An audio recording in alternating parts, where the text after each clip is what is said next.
Welcome to Hasina's kitchen. ఈరోజు మా బాబుకి ఆఫీస్ ఆఫ్ ఉండడంతో నన్ను భోజనానికి బయటికి తీసుకెళ్ళాడండి లంచ్కి. చెన్నై వాళ్ళ శరవణ భవన్ ఇక్కడ కూడా ఉందండి. ఇక్కడ అన్ని తెలుగు వంటకాలు మనకు పరిచయమైనటువంటి వంటకాలేనమాట. ఇక్కడికి వచ్చిన తర్వాత ఎటు చూసినా తెలుగు వాళ్ళు, తెలుగు వంటలు. ఇండియాలో చెన్నైలో ఉన్నానా అనిపించింది కాసేపు. అలాంటి ఫీల్ కోసం ఇక్కడికి తీసుకొచ్చాడని నాకు తర్వాత అర్థమైంది. దేశం కాని దేశంలో మన అనే ఫీలింగ్ చాలా బాగుంటుందండి. మన వాళ్ళు అనేది ఇక్కడికి వచ్చి కూడా ఏంటి తెలుగు వంటలు అనుకుంటున్నారా? ఎక్కడైనా సరే బంగారం బంగారమేనండి బాబు. మొన్న పంజాబీ వంటలు కుల్చా కూడా తినిపించాడండి. ఎంతైనా సరే మన వంటలో ఉండేటటువంటి రుచి ఇంకో దాంట్లో రావాలంటే కష్టమే కదా.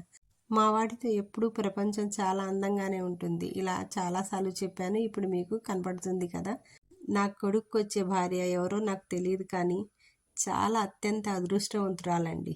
అదేదో పవన్ కళ్యాణ్ సినిమాలో చెప్పినట్లు నిజంగా వాడు ఒక పుస్తకం లాంటి వాడనమాట. ప్రతి పేజీ కొత్తగానే ఉంటుంది. ఏ కోణంలో చూసినా కూడా చాలా అందంగానే ఉంటుంది. మళ్ళీ నా డైరీలో కొన్ని ఆనందకరమైన క్షణాలు పొందుపరచబడ్డాయి. కానీ వచ్చేటప్పుడేనండి ఈ టిప్ కూడా వాడు మన దగ్గర ఇలా బిల్లేసి తీసుకోవటం ఏంటండి. Thank you for watching.